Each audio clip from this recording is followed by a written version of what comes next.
Yeah, yeah. Two guys in a cyber truck, rolling through the snow, but we dreaming of the sun. Yeah. From Calgary to Monrovia, we're linking up the love. Africana home, even when it feel rough. It's not perfect, but it's worth the yeah, that's us.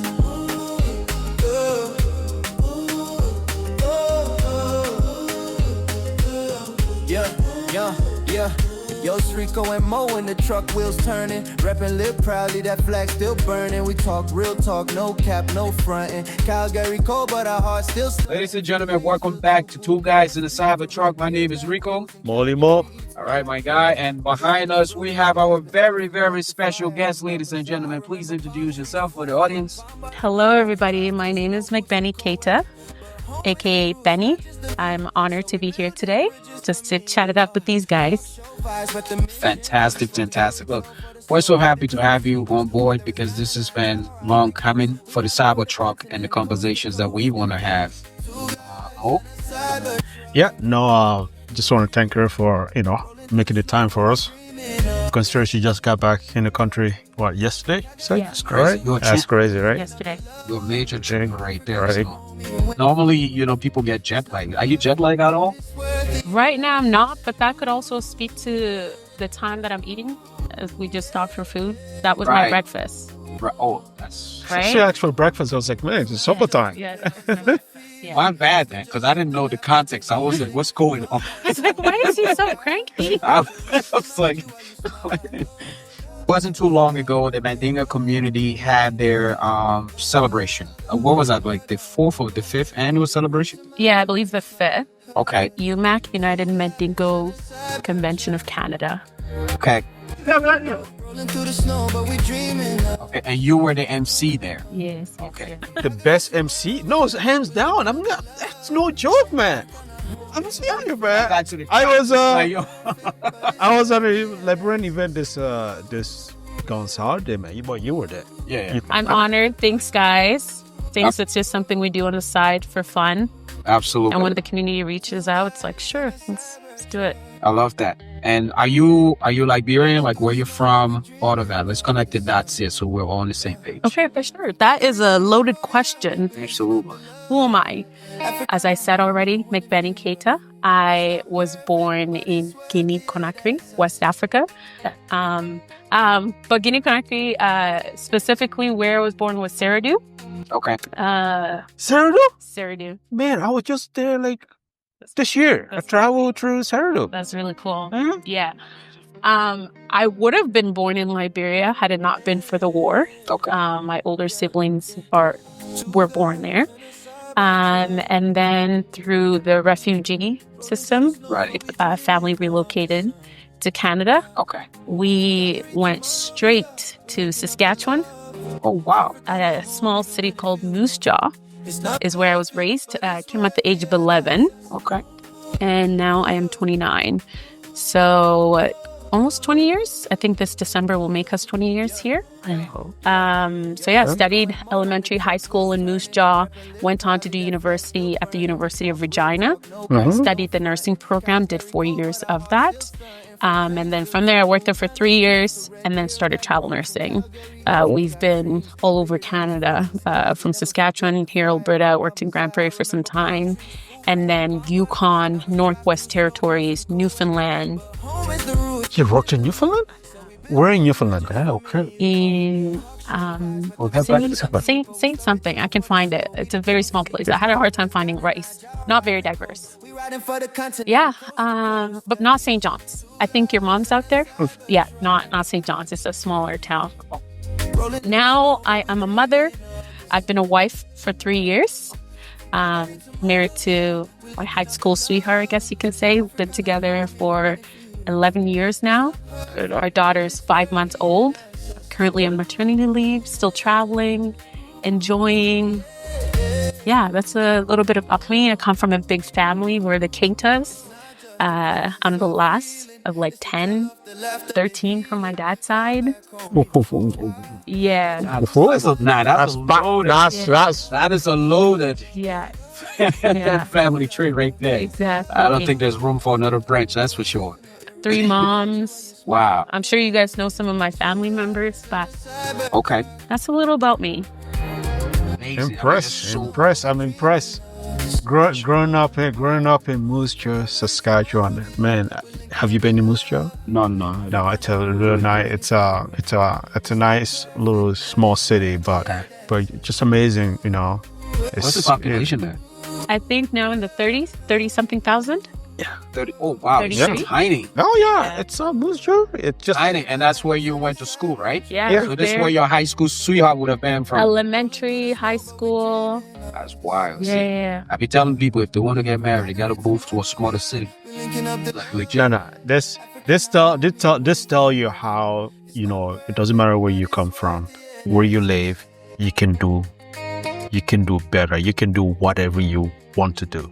I'm telling you, coming out from Worcester, this is not a big city. You know, you don't need a big university, University of Calgary or whatever. Like, coming out of Moose Jaw, bro, man.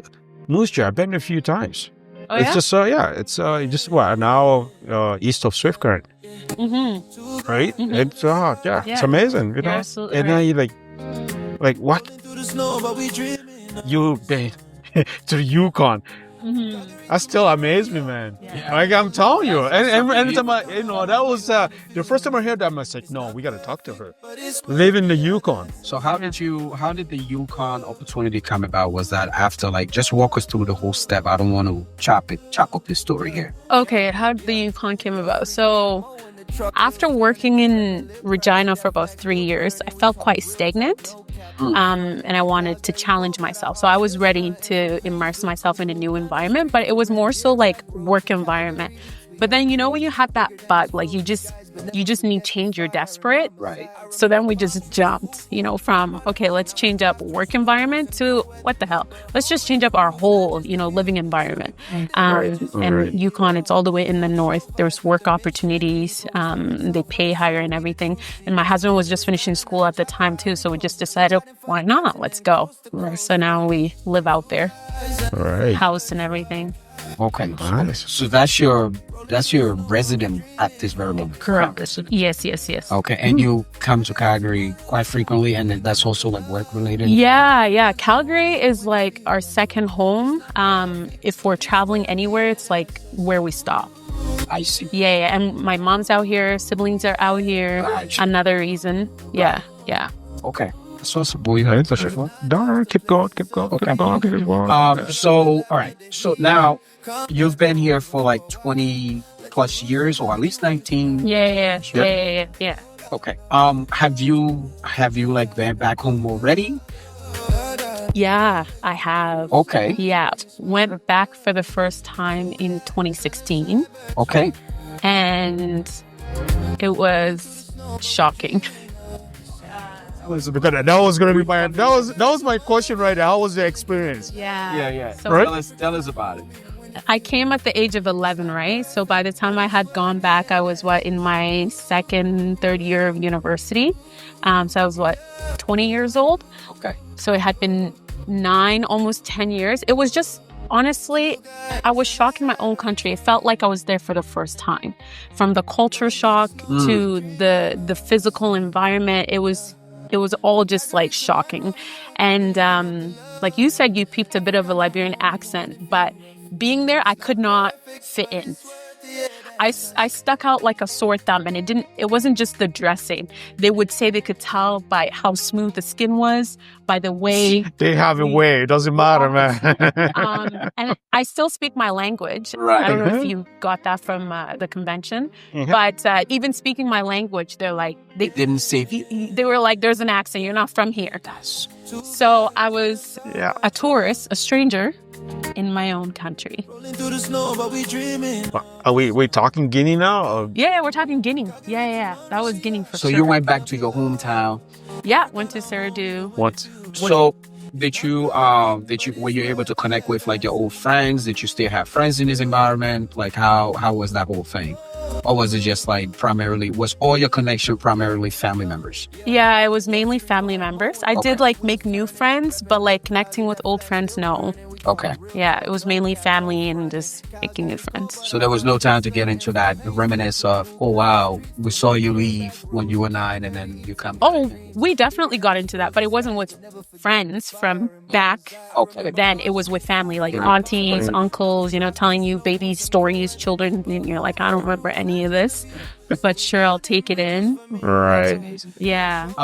So when you're like, when you're out there, tell me, what are you guys, like, what are you doing primarily? What are people telling you? Are they like kind of restricting you where you can and cannot do, where you can and cannot go? Like, how is that whole thing work? Like, can you move around freely? Like, what's that experience?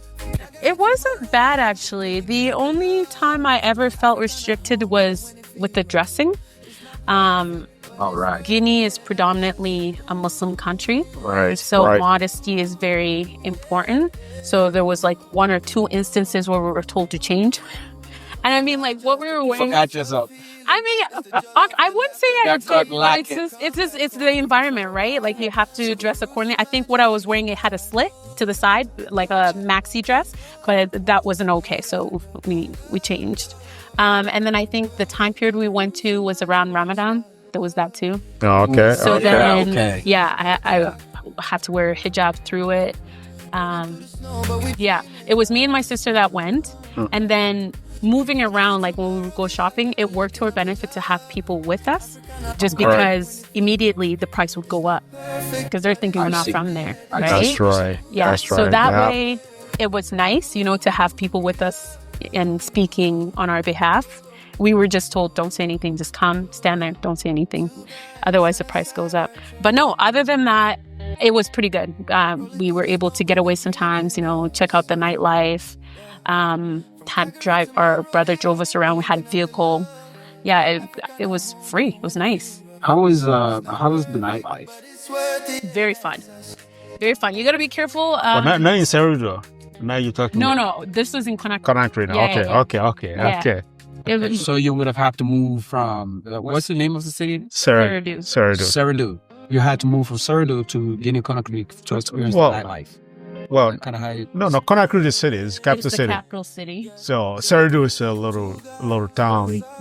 Town about what? About 10 hours away from Conakry. Nightlife, it was great. It was a lot of fun. You do have to be careful because then you start rolling with the big boys.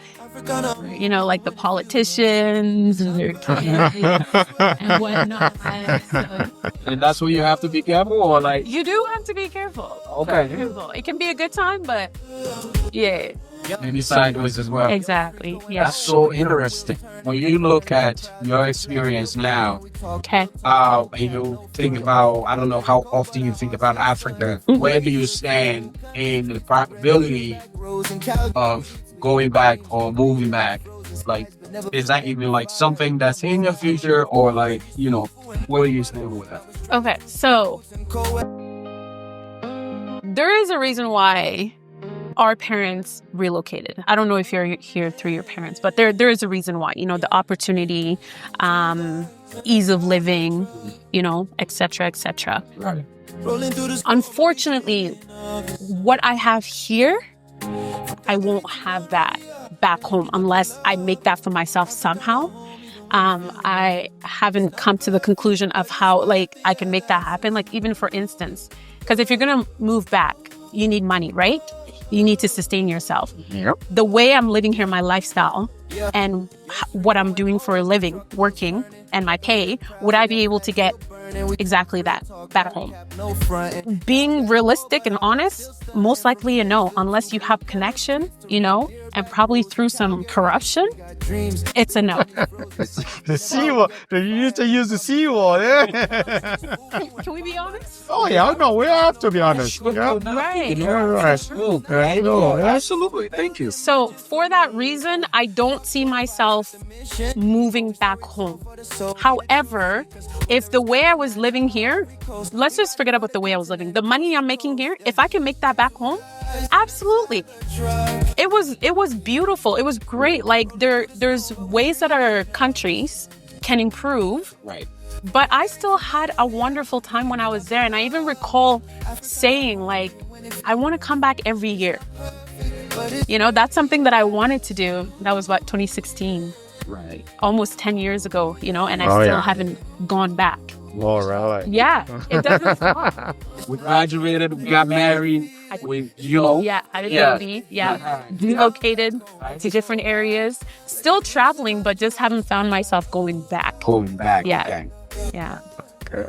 You know, I think this is what's important here. I think especially for this conversation, and we have to also be mindful. I know sometimes we want to put certain, like, we want to push certain ideas, like, you know, stay away from certain uncomfortable things. But if the idea is to bridge the diaspora, Yeah. bridge the Africans, then we have to be absolutely real in what it is we're talking about here. Yes. Right. You know, and yes, I fully agree with you. The opportunities that you get here in Canada, it would be hella hard for you to get that there unless you